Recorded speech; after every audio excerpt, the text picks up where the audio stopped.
মরুর দেশের খেজুর চাষে স্বাবলম্বী হয়ে উঠেছেন কুয়েত ফেরত প্রবাসী জাকির হোসেন। তার বাগানে থোকায় থোকায় ঝুলছে মরিয়ম, আজোয়া, খিলজি, মির্জল ও আম্বর সহ নানা জাতের খেজুর। এই বাগান দেখতে প্রতিদিন ভিড় করছে দর্শনার্থীরা। দিনাজপুর থেকে ভুবন সেনের তথ্যচিত্রে ডেস্ক রিপোর্ট।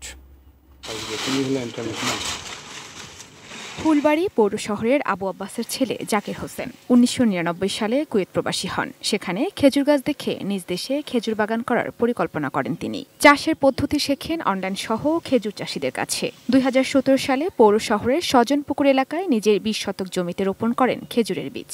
সে বীজ থেকে চারা থেকে পরিপূর্ণ গাছ এবং ২০২২ সালে প্রথমবারের মতো দেখা মেলে কাঙ্ক্ষিত খেজুরের।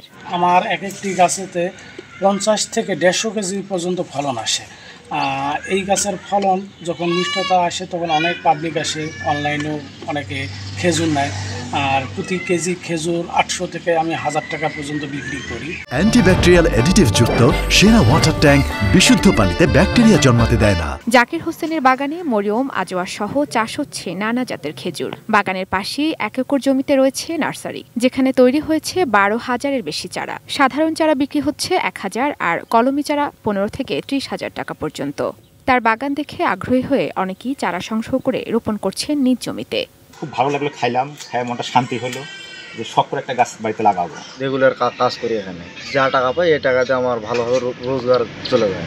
জাকির হোসেনের খেজুর চাষ সাফল্যে খুশি কৃষি বিভাগও। নিয়মিত পরিদর্শন সহ দিচ্ছেন নানা পরামর্শ। অন্যান্য যারা উদ্যোক্তা আছেন তারা জাকিরের এই গাছের পরিচর্যা নিজে পরিদর্শন করে চারা সংগ্রহ করে তারা এই বাগান বা এই ফলে সম্প্রসারণ করতে পারে।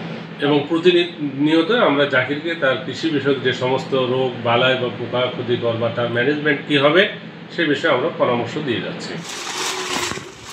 Ishrat lima, desk report, ATN news.